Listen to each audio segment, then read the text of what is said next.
Hello children, this class is continuation of your chapter number 11, that is A Piece of Bread by Charles Dickens.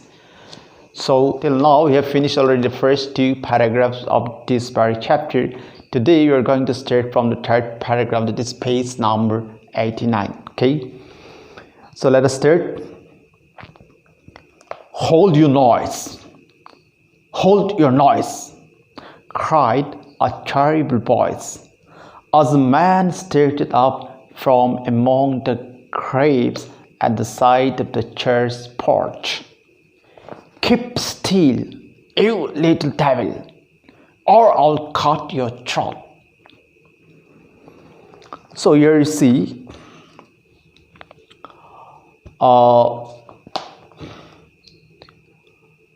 as we go through the prologue at the very beginning of the chapter, okay, at the very beginning of the chapter it is given in the box.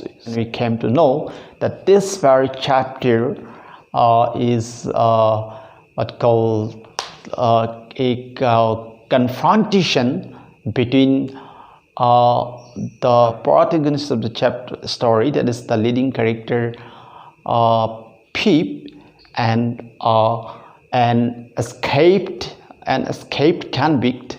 Okay, that is we don't know his name till now, so we'll tell him as an escaped convict. So that now that the real part of the story, that confrontation, okay, will be narrated here in this very paragraph. Now see, it's narrating here in this very paragraph.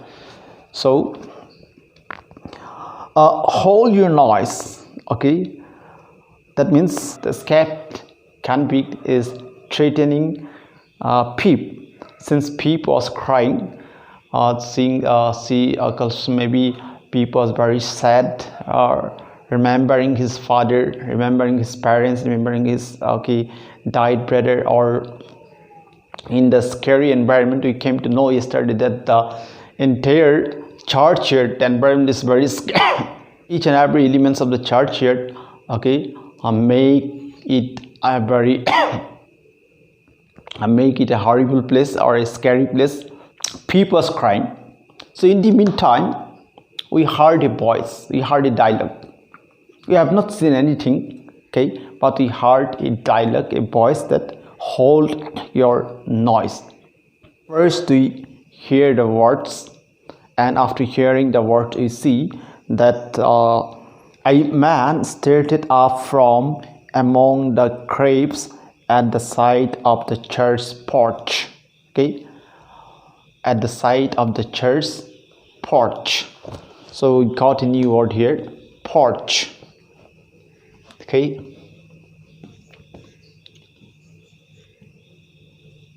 porch. That means you can see entrance of the church. Okay, entrance, porch, entrance of the church has a rope over it, so that is called a entrance with a rope. That is what we call porch. Now you see, keep still, you little devil. That means that the stranger or the newcomers, the person who arrived, following the word that hold your noise. First we heard the words hold your noise, and the words are followed by the appearance of a stranger, and then the stranger further threatened Pip. Okay, keep still, you little devil, or I'll cut your throat. Okay, that is what we got in this very paragraph. Okay, now see in the next paragraph, it was a fearful man, all in coarse gray with great iron on his leg. It was a fearful man. Okay, all in coarse gray with a great iron on his leg. He had no hat, wore broken shoes, and an old rake was tied around his head. He was a man who had been soaked in water and smarted in mud. He had been lamed by stones and cut by fleas. He had been stung by nettles and torn by briars. He limped and shivered and glared and crawled. His teeth chattered in his head as he seized me by the chin. Okay, that is what we got in the fourth paragraph. Now see, now here the author, okay, Charles Dickens, describing through Pip, okay, describing through by means of Pip about the stranger who arrived just now, regarding the stranger who has just been arrived in the scene. So now see, he said it was a prayerful man, okay, all in coarse gray, okay, what, all in coarse gray. So coarse, you know, very rough, coarse gray, okay, coarse gray.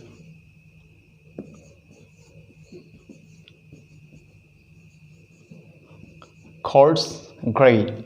So coarse, you know, rough, okay, rough gray. Now see, coarse means it's about a clothing that is not what called comfortable to wear, not comfortable to your skin, or not high quality, very ordinary quality, odd, and not comfortable to your skin. That is what called here coarse. And then gray, probably the what called talking about the uniform of the prison, okay, that is gray colored. So coarse gray. Now see, all in coarse gray with a great iron on his leg. So with a great iron on his leg, you can see the picture, the great iron, okay, in his leg was tied with a chain manacles, okay. So that's called great iron on his leg. He had no hat, wore broken shoes, and an old rake was tied around his head. Rake means a what called very tattered cloth, okay, old and tattered cloth that is used for what called mopping and all, for cleaning purpose and all. That is thrown away piece of cloth. Such a cloth he tied on his forehead. Now see, you can see the picture. This piece of cloth has been tied on his forehead. He was a man who had been soaked in water, okay, that he was completely drenched in water, okay, drained, or you can say drenched in water and smarted in mud. So his full body was covered in mud, okay, full of mud, so smarted in mud. He had been lamed by stones and cut by flints, okay. It's all description about the stranger. How was his appearance? He had been lamed by stones. Now see, so lamed by stone, he was lamed by stone. So you know that his legs are tied with chains or manacles, okay, so he could not walk properly. So he has got lots of injury, okay, so injury in his leg. That is, I said, stones and cut by flints. Flints also, flints means a hard white piece of stone. So that means all these are description about his danger, means that escaped convicts physical appearance, okay. Now he had been stung by nettles, or he had been stung by nettles and torn by briars. So briar means a shrub, okay. So yesterday also we discussed about briar. The leaves of this briar tree, if come into contact your body, okay, your body or your skin will get red, or it will start to itching. So stung by nettles and torn by briars, he limped and shivered and glared and crawled. So he limped, means he could not walk properly, and shivered, he was shivering, and glared and crawled. Okay, he was looking with big eyes, burning eyes, that is glared and crawled. And while talking, he was very, as if he was very angry. Okay, so he crawled. His teeth chattered in his head as he seized me by the chin. As he seized me by the chin. Okay, his teeth chattering. Teeth chatter means it means he was shivering like anything. Okay, shuddering. He was shuddered. He was shivering like anything. So the shiver can happen for many purposes. So you are, so when you are very angry, or due to fear, due to anger, or due to weakness, if you are feeling very cold. Okay, so for many purpose one can shiver. So this is what we got in the 4th paragraph. Now see. Okay, these 2 paragraphs we have gone through. Now see, the stranger, or you can say the escaped convict, was introduced by a piece of dialogue. We hear him before we see. Dickens taking you see, hold your noise. See, have you noticed the sentence? Hold your noise. Hold your noise. Okay, so what exception do you notice in this very sentence? What unusual? Can you tell me? Any exception is arising in your mind seeing this very sentence? See, hold your noise, it's an imperative sentence. When you say to someone stand up, sit down, get out. Okay, when you say, so actually in imperative sentence, you know, the imperative sentence and a full stop. Okay, an imperative sentence and a full stop. But here, instead of a full stop, okay, the author, okay, used a exclamation mark. What does it mean? So hold your noise, then since it's an imperative sentence, it should be followed by a full stop. But here, instead of a full stop, he used an exclamation mark. What does it mean? It means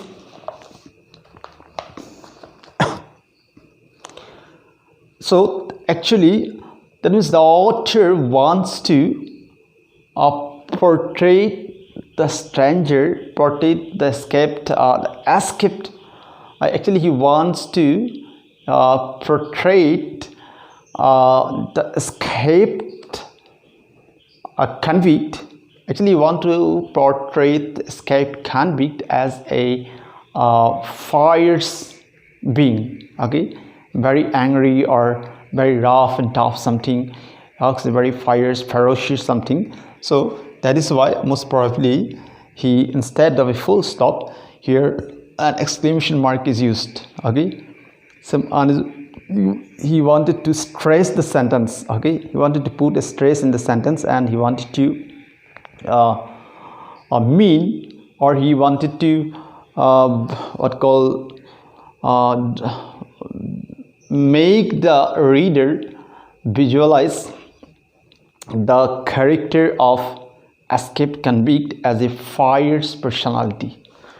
Okay, very first sentence of this paragraph itself, he creates a fearful atmosphere. He creates a fear, okay, by using such an unusual sentence. Okay, and the fear created by the author at the very first sentence, okay, grab the reader's attention. Okay, that means it's an extra importance. It compels the reader's attention in this very paragraph. Here the author very skillfully, we see in this very paragraph, the author in a very skillful way he portrays the escaped convict as a fierce and terrible person, okay, which frightens people. Now see, introducing of two paradoxical character, means opposite character. Okay, these two paradoxical character or these two opposite character help each other to highlights. All right.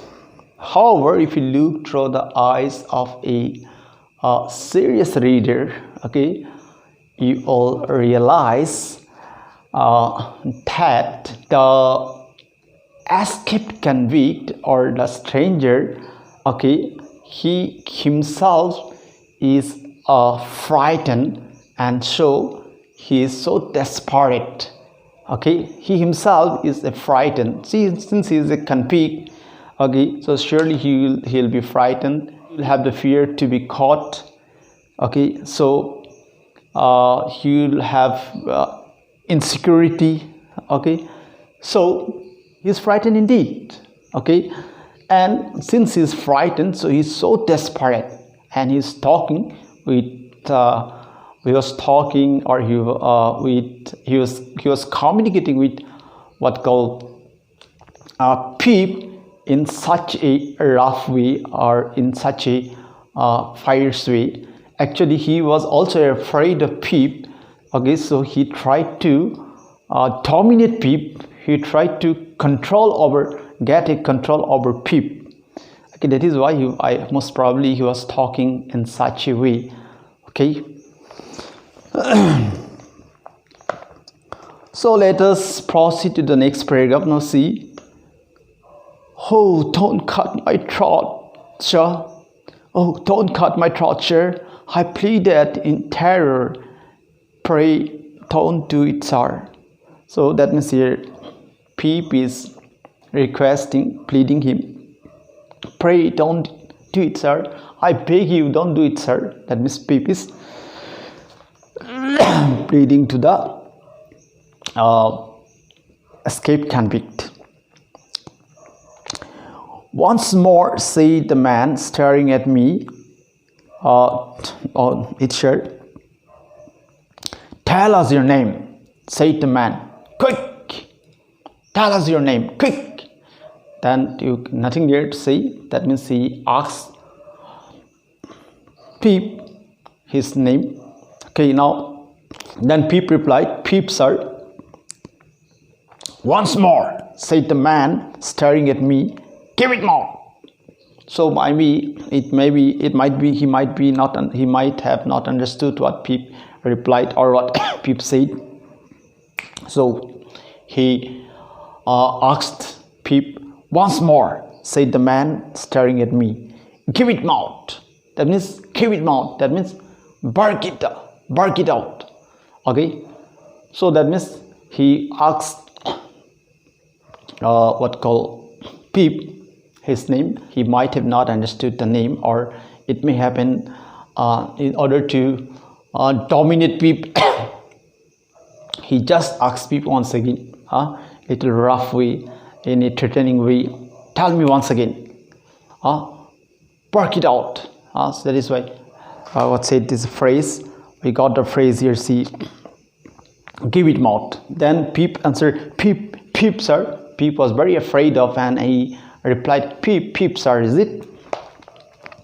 Show us where you live. So then he asked, show us where you live. That means he wanted to know Peep's dwelling place. Okay, said the man, point out the place. I pointed to where our village lay. On the flat in shore among all the trees and pollards, a mile or more from the church. So when he asked Peep about his dwelling place, so Peep showed him that where he lived. Okay, I pointed to where our village lay, and on that flat in shore, that means his village in the seashore, is it? So on that flat in shore means seashore, talking about the seashore, among all the trees and pollards. Alder, a kind of a flowering tree. Okay, So we also don't know that much about this kind of trees. Okay, that means we know that a tree that is a flowering tree, it is not found here in our place maybe. So all the tree and pollards.